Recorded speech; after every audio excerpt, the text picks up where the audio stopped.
자, 이제 개장 또 준비해봐야 네. 되겠습니다. 정경민 차장하고. 네. 외국인들 매도는 뭐 여러 가지 복합적인 것들이 있겠지만 또 하나에 포착되는 거는 그들 지역, 그러니까 미국 내에서 소득세 납부 마감이 5월 17일까지라고 하네요. 오늘 13일이니까 이번 주 정도. 네. 네. 뭐 없진 않겠네요. 세금 내야 되니까 네. 뭘 팔았다? 뭐 이것도 예, 그래서 영향이 그도 빼가야 된다. 예, 없진 않을 것 같고. 환전 역성금 환전 수요도 오늘 좀 등장할 것 같고 네. 그래서 인플레이션과 환전 송금 수요의 콜라보레이션으로 서울안시는 오늘 1,130원을 볼 것 같고 네. 그럼 일단 가격은 아침 시초가 계산가는 일단 툭 떨어져서 출발하겠네요. 네, 그게 시장에는 오히려 좋죠. 뭐 오히려 이제 한 1% 남짓, 그러니까 뭐 포인트로 하면은 3,130포인트, 그러니까 한 30포인트, 20포인트 이 정도 좀 하락 출발해서 네. 어쨌든 뭐 이 지수는 뭐 조금 하락을 하더라도 양봉을 만들고서 끝낼 가능성이 저는 높다라고 좀 보는 이유가 어느 정도 낙폭은 좀 축소하거나 하방 경직을 보일 네네, 것이다. 볼 가능성이 좀 높은 이유가 이제 옵션 만기일인데요. 지금 네. 이제 이 가두리를 쳐놓은 이제 옵션들의 이제 포지션을 봤을 때 좀 더 밑으로 가는 것도 이 메이저 주체들, 그러니까 옵션을 발행한 사람들 쪽에서는 원치 않거든요. 그러면 기관과 외국인들이 이렇게 주로 발행을 많이 하다 보니까 그리고 물론 좀 그나마 청산이 많이 다행인 되긴 했어요. 것이라고 해야 될까요? 미국 주가지수 선물은 이제 아시아 개장에서는 조금 그래도 강보합. 네. 네, 그리고 또 니케이 선물도 지금 뭐 싱가포르에서 들어오고 있는데 일단은 강보합 플러스 쪽고 어제 대만 출렁거림이 좀 있었는데 물론 대만 문 열어봐야 되겠고 네. 이 달러도 어제는 강했는데 지금 조금 낙폭 조금 조정받고 네. 30원대 초반 정도는 한번 보겠죠. 네. 30원대 초반 정도는 그리고 채권 가격도 2년물 기준으로는 채권 선물이 조금 오르려고 해요. 네. 뭐 그런 점으로 그러니까 봤을 때 가격 말씀이시죠? 수익률이 아니라. 네, 수익률 말고. 우리는 선물을 항상 보니까. 그렇게 지금 이제 지표들이 이제 인플레이션 이제 I의 공포라고 하잖아요. 우리가 네. 늘 좀 이제 눈에 익었었거나 R의 공포, 뭐 네. 리세션을 비롯해서 뭐 리플레이션 이런 공포에서 이제 인플레이션의 공포 뭐 이런 얘기가 좀 나오고 있는데 정작 또 채권 금리를 보니까 그렇게 또 많이 오르지도 않았더라고요. 이제 급등은 아니었다니까. 그런 면에서 봤을 때 좀 단기적인 마찰적인 하락 뭐 이런 거는 오늘 이게 진짜 장중에 위험 소화할 것 같습니다. I의 공포를 올려면은 네. 10년물 기준 얘기들 많이 하잖아요. 미국채 10년물 지난 고점이 1.78%, 네. 지금 1.69%, 뭐 곧 1.7%가 될 수는 있는데 1.78을 확 뚫어버리면은 그때는 그렇죠. 네. 와 이건 달라진다. 그거는 이제 달라지는 이건 거. 좀 뭔가 2를 희한하다. 두드리고 네. 2.0을 넘어서고 뭐 이런 속도감을 그러면은 나타내면 맞아요. 진짜 공포가 나올 수 그러면은 있는데 이제 또 미국에서는 쓸 수 있는 카드는 분명히 있습니다. 네. 뭐 오퍼레이션 트위스트라는 걸 들어보셨겠지만 네. 단기채를 팔고 장기채를 사가지고 장기 채권 금리는 내려오고 단기 금리는 좀 올려놔서 뭐 연준의 플랫하게. 대차대조표에는 변화 없이 수익률 컨트롤을 할 수 있어요. 네. 그래가지고 시장에다가 안정을 주는 거죠. 봐라, 우리는 이런 식으로 가고 있다. 네. 그것도 등장할 수 있기 때문에 사실 인플레이션 I의 공포라고 하지 몰랐던 게 아니라서 새삼스러운 건 아닌데 너무 호들갑스럽지 않을까? 좀 이렇게 싶긴 해요. 네. 그러려면은 반등을 하거나 이것이 뒤집으려면은 우리 힘이 있어야 되잖아요. 네. 반도체가 지금 엉망입니다. 결국 반도체입니다. 이거 저도 좀 저의 개인적인 좀 패착이라고 좀 아쉬움이 좀 있는데 저는 글쎄요, 뭐 오히려 이 경기민감 섹터는 실적 발표 이후에 일시적으로 이제 물론 이제 차익 실현이 나올 거를 좀 예상은 하긴 했습니다만 그 어떤 이제 매수세가 저는 이제 반도체 IT 쪽으로 좀 스며들 거를 좀 기대하고 예상을 좀 했었거든요. 그래서 네. 제가 삼성전자나 하이닉스 이런 것들을 좀 자주 언급을 좀 드렸었는데 오히려 좀 하락을 주도해버리는 이제 그런 상황이 나온 것 같아요. 그래서 결국 조정을 마무리 짓는 것도 반도체여야 될 것 같고 반등을 하는 것도 반도체여야 된다라는 생각을 좀 가지고 있습니다.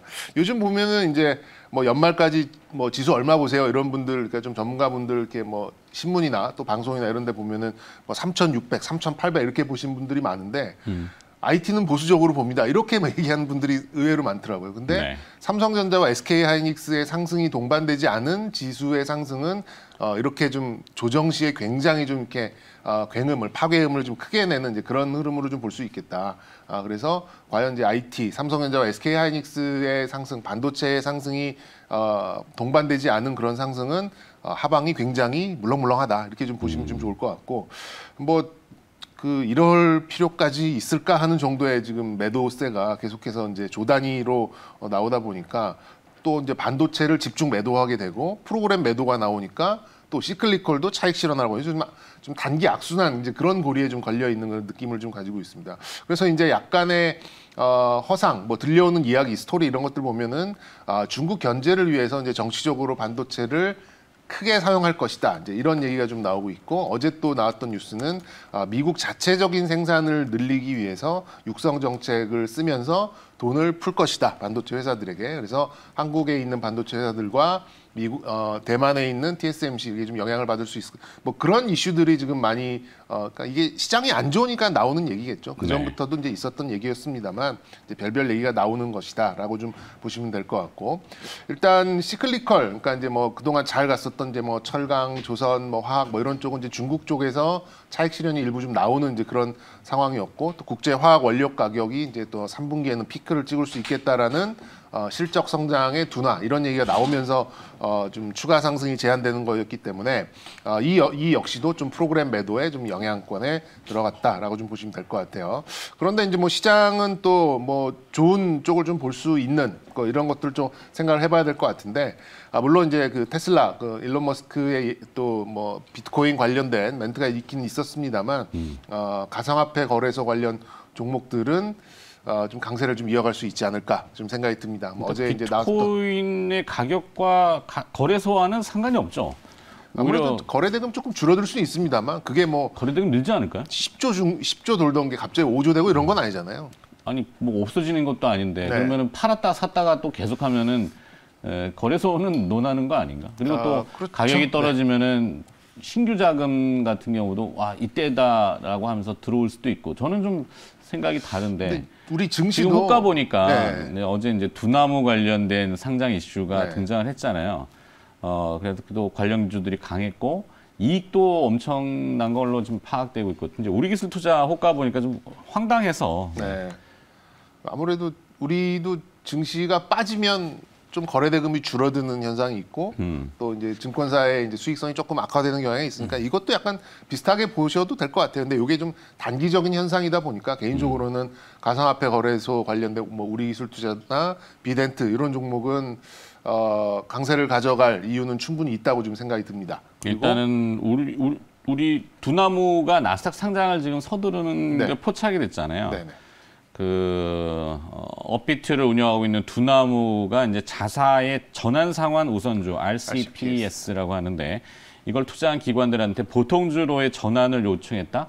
어떤 의미인지 두 가지죠. 네. 첫 번째는 우리 상장할 거니까 빨리빨리 준비해라. 그렇죠. 그게 이제 첫 번째였고 이제 전환 뭐 이 자세한 그 이제 내용은 모르겠어요. RCPS가 어떤 조건을 가지고 있는지. 근데 이 전환 우선주 같은 경우에는 보통 이제 채권의 성격도 좀 가지고 있다 보니까 이자를 그러니까 배당을 많이 줘야 됩니다. 그런 걸 좀 주기 싫으니까 빨리빨리 바꿔서 그러지 않으면 이거 상장할 때 걸림돌이 될 수 있겠다. 이렇게 좀 볼 수 있는 거겠죠. 그렇게 부채로 인식될 수 있고 그렇죠. 뭐 그렇죠. 그러면 그러니까 좀 회계적인 이제 그런 부분도 있고 그리고 이제 보통 나스닥 상장을 간소화하려는 절차가 이제 신주 발행이 아니라 구주 매출. 그럼 굉장히 빨리 갈 수 있는 그렇죠. 거죠. 그래서 지난번에 쿠팡 같은 경우도 약간 그런 형식이었던 것 같은데 구주 매출을 위한 이제 우선주의 구주 전환 요 내용을 찾아보니까 2020년도 12월 연결감사 보고서에 보면은 K큐브 1호 벤처 투자조합이 360만 주, 우리기술 투자가 170만 주, 에이티넘 고성장 기업 투자조합이 170만 주. 사실 내용은 우리기술 투자가 가장 수혜가 되는 거잖아요. 네. 그죠? 네. 좀 많이 올랐기도 했고 네. 그래서 뭐 에이티넘, 우리기술 투자 뭐 다 해당된다고 봅니다. 네, 하여튼 우리기술 그래서- 투자는 지금 뭐 호가가 좀 우스운 호가가 되지만 이건 아닌 것 같은데. 네, 한번 요런 기회를 하면은 보시는 게 기회가 좀, 되겠다. 저는 좋을 것 같아요. 네, 그리고 뭐 이제 삼성바이오 같은 경우도 어제 좀 강세를 보였었는데 네. 회사는 부인을 했습니다만 그러면 이게 아니 땐 굴뚝의 연기 나랴라고 좀 생각하시는 분들이 많은 거예요. 저도 약간 그런 생각이 좀 듭니다. 이게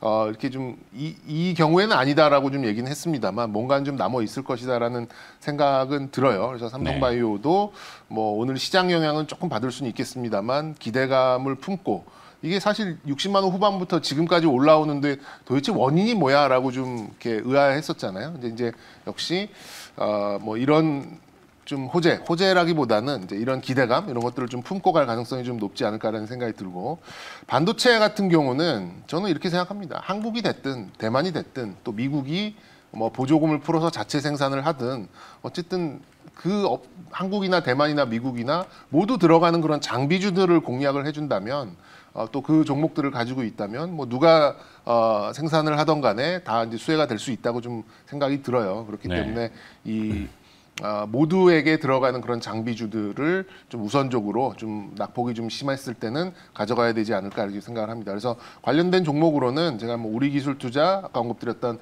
삼성바이오로직스 좀 관심 있게 좀 보셨으면 좋겠고 반도체 관련돼서는 미국이 생산을 하든 TSMC도 하든 하고 또 삼성전자도 들어가고 뭐 여기에 좀 핵심적인 그런 좀 장비주들을 좀 보신다면 뭐 TCK나 PSK, 인터플렉스 이런 인텍플러스죠. 네. 이런 종목들은 누가 하더라도 수혜를 볼 수 있는 종목이니까 뭐 좀 낙폭이 좀 심한 이런 상황에서는 좀 노려볼 수 있을 만한 이제 그런 종목들이라고 좀 소개를 드리겠습니다. 네, 저중에 좀 집중도 한전은. 저는 오늘 우리기술투자 좀 보고 싶어요. 그러게요. 가격이 훅 떨어지면 오히려 기회가 될 수 있겠다 싶어. 저도 공감.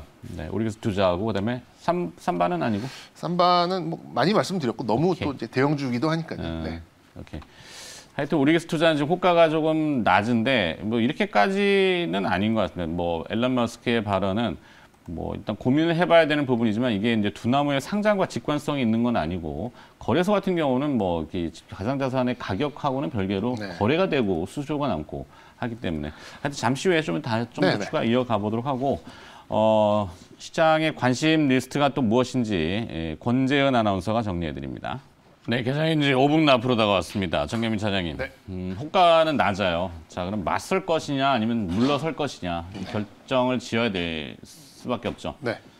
어떻게 판단해야 될까요? 네, 뭐 이런 상황까지 이렇게 지수가 좀 눌리는 상황일수록 뭐 종목들 쪽으로의 관심은 더 올라가기 마련이죠. 그래서 이제 오히려 종목들 내에서는 좀 활발한 거래 또 이제 테마주 이런 것들이 좀 형성될 수 있다고 좀 생각이 듭니다. 그래서 네. 물론 이제 큰 종목들, 이 지수에 영향을 주는 종목들에 대해서는 어쨌든 좀 약세 구간이기 때문에 그런 것들은 사실 뭐 버티는 구간이라고 좀 생각이 들고 그리고 뭐 그 종목에 다 올인되어 있을 수도 있습니다만 좀 이렇게 가볍게 그걸 좀 피해서 갈 수 있는 지금 그런 좀 전략 전술 네. 이런 것들을 좀 생각을 해보면서 좀 좀 종목들을 좁혀야 되겠네요. 예, 네. 제가 좀 가지고 와봤어요. 그래서 코로나 이제 상황 이후에 좀 수익률 그리고 또 자금 유출 계속 나오면서 이제 기관들이 완전히 쪼그라들어 버렸죠. 완전히 네. 이제 배제된 상황인데 최근에 어떤 움직임을 좀 포착을 해보자면 이제 주어진 상황에서 최선을 다하기 위한 기관들의 집중적인 매매 이런 것들이 좀 일어나는 그런 것들이 좀 포착이 좀 됐습니다.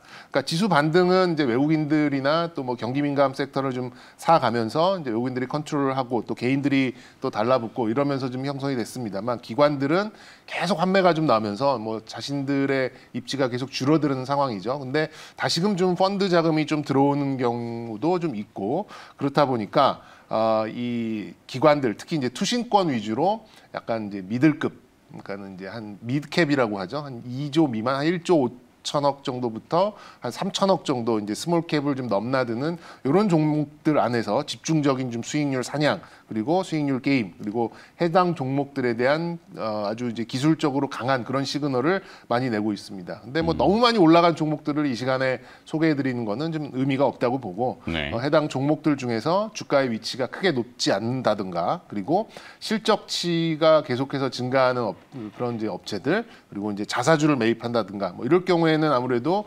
이 공매도의 공약을 좀 피해갈 수 있는 이제 이런 부분이 좀 있겠고 그리고 이제 아까 언급드렸던 의식주 관련해서 미국 시장에서도 좀 강세를 보이는 그런 종목들을 좀 매칭을 시켜서 코스피 5개 코스닥 5개 이렇게 좀 뭐 이렇게 좀 소개를 해드리고 그 중에 이제 각각 하나씩 좀 뭐 말씀 좀 드리고자 하는데 일단 코스피 쪽에서는 최근에 물론 이제 주가 시가총액도 작고 이제 주가가 좀 싸다 보니까 좀 집중적인 매수가 들어가는 쪽이 한솔 홈데코라는 종목입니다. 네. 아무래도 이제 아까 의식주라는 말씀을 좀 드렸었는데 리모델링 관련된 그런 종목으로 좀 볼 수가 있겠고요.